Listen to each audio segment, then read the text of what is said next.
வணக்கம். உங்களோட பேர்? சரி, உங்களோட பேர்? சரி, இன்றைக்கி உங்களோட திருமணம் என்று சொல்லி உங்களுக்காக சர்ப்ரைஸாக கிஃப்ட்டுகள் வந்திருக்குது. சரி, இந்த திருமணத்துக்கு யார் அனுப்பியிருப்பாங்க? இந்த ரெண்டு அழகான ஜோடிக்கும் யார் அனுப்பியிருப்பாங்கன்னு எதிர்பார்க்குறீங்க?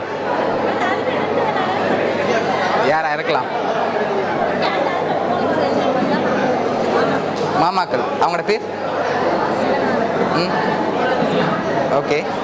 இல்லை, அத்தியாக்கள். அவங்களோட பேர்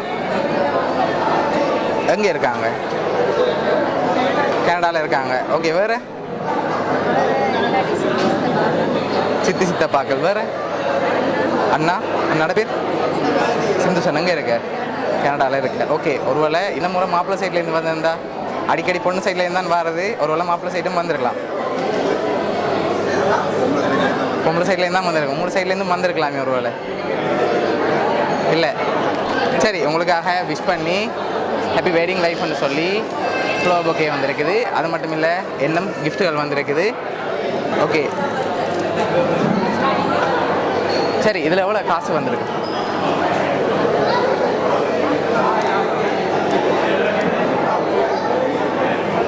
$50,000 வந்திருக்கும். இல்லாட்டி கூட வந்திருக்கா?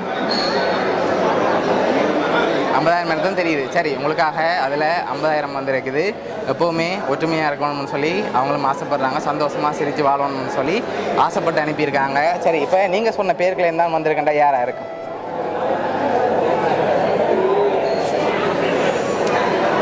யார் அனுப்பியிருப்பாங்க? இல்லாட்டி அண்ணாவா? தெரியல. சரி, நீங்கள் கூடுதலாக யாரை எதிர்பார்க்குறீங்கன்னு சொல்லுங்கள். நான் அடுத்த கிஃப்ட்டை தந்துட்டு யாருன்னு சொல்கிறேன். ஓகேயா? ஓகே. நீங்கள் யாராவது எதிர்பார்க்குறீங்களா?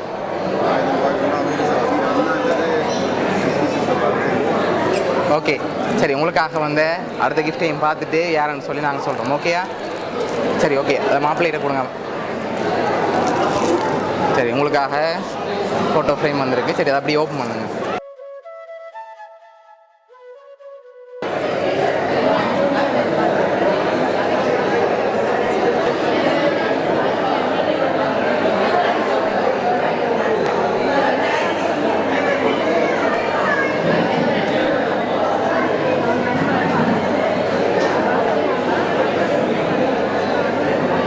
சரி, உங்களுக்காக கனடாவிலேருந்து உங்களோட ஆனந்தன் மாமா, ரமணி அத்தை, மற்றது அவங்களோட பிள்ளைகள் சஞ்சு, சுபானு, கேதுபல் என்று சொல்லி அனுப்பியிருக்காங்க. இந்த நேரத்தில் அவங்களுக்கு என்ன சொல்ல ஆசைப்படுறீங்க? ஓகே. அவங்க சார்பாகவும் பவுனியா சர்ப்ரைஸ் கிஃப்ட் சார்பாகவும் இனிய திருமண நாள் நல்வாழ்த்துக்கள்.